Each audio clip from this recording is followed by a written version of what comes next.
Toffler.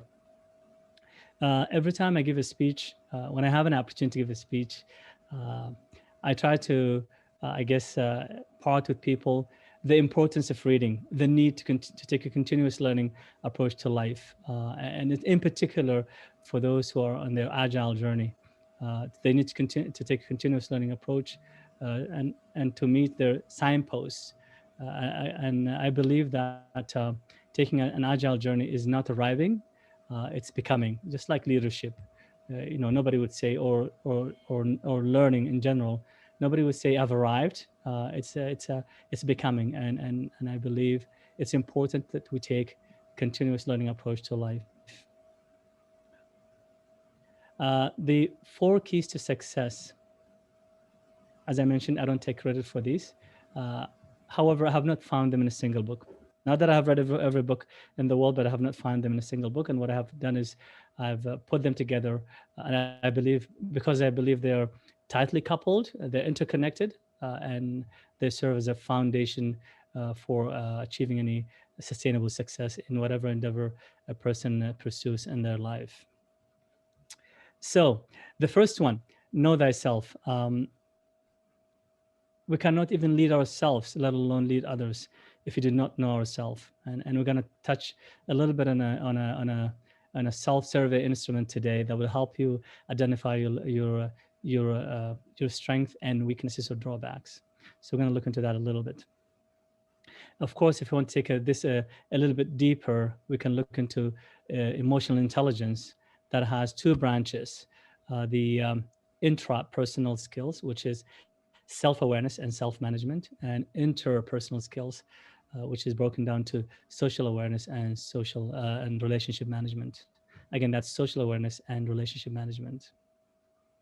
There are many instruments that a person could use, psychometric tests, to identify their innate strength and weaknesses. But the one that I prefer the most is the MBTI, Myers-Briggs Type Indicator, which I'll cover shortly with you. And please have your PC or laptop ready, because we're going to ask you to take the test as well, which will take about 3 to 4 minutes max. So once we know ourselves, then we can learn our innate strength, because to do well in any career, we need 3 things. We need our own innate. We need our natural, natural strength or innate strength, and we need knowledge and skills. And I'm sure you would agree that we can acquire knowledge and skills at varying capacities and speeds, but we can never learn someone else's innate strength. So we need to begin in uncovering our innate strength. And then once we have devised our goals and objectives in terms of career, we can then seek knowledge and skills. And that's a good segue to the next key to success, which is learning style. Once we've identified our natural abilities, then we can look at, and once we've identified our natural abilities and chosen a particular career path, then we can look at our learning style and identify what is my learning style, because we all have our own unique learning styles. I also will share with you at the end of this session an instrument, self-survey instrument, that will help you identify your learning style. Moving along, we have time management. Of course, we don't manage time. We don't stopwatch and so on and so forth. But what's meant by time management is prioritizing our goals and objectives. Okay, where am I in my agile journey today? Where am I today? Where do I need to go? Doing the inspection and adaptation as we go. Stephen Covey wrote a book called First Things First. So it's about figuring out what are the first things first that are for you, and to keep the main thing, as the late Stephen Covey once said. And we're going to look at time management from a rather unique angle today. I'm sure you've read books or articles on time management, and you've come across to-do lists and things of that nature. And today, especially, we have on our gadgets, we have tools that we could use that help us manage our time better. But we're going to look at time management from a rather unique perspective today.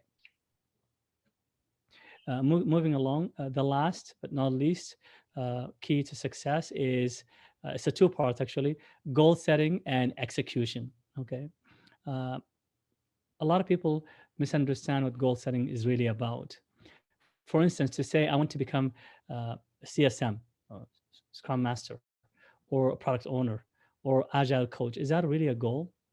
I don't think so. That would be a dream or a wishful thinking until we have clearly defined steps to achieve that particular goal. And we're going to cover a little bit of that today as well. As you can see, these four are really tightly coupled and interconnected because they begin with identifying our strength, being aware of our weaknesses. And yeah, I want to talk a little bit about weaknesses. Weaknesses are two types. Types that are innate, for example, a person is not good with details. So that person should avoid work that requires being detailed. Okay. But there are also weaknesses that are not innate that we can get rid of. For instance, what comes to my mind is attitude. Attitude is the most important word in the dictionary because through positive attitude, we can form lasting relationships and network, and we can also achieve our success. So, for instance, if you look at attitude, you might see a person who is grumpy looking or rough looking around his or her colleagues or extended team members. But as soon as as his or her manager walks in, you see a big smile from cheek to cheek. That shows you attitude is something we can control, right? So nobody is born with negative attitude per se. Another example of a weakness that's not innate that we can change is, for example, procrastination, right? We can get rid of procrastination.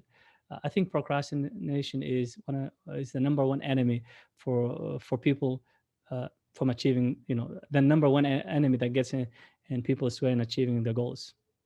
Those are a few examples. Um, Moving along here.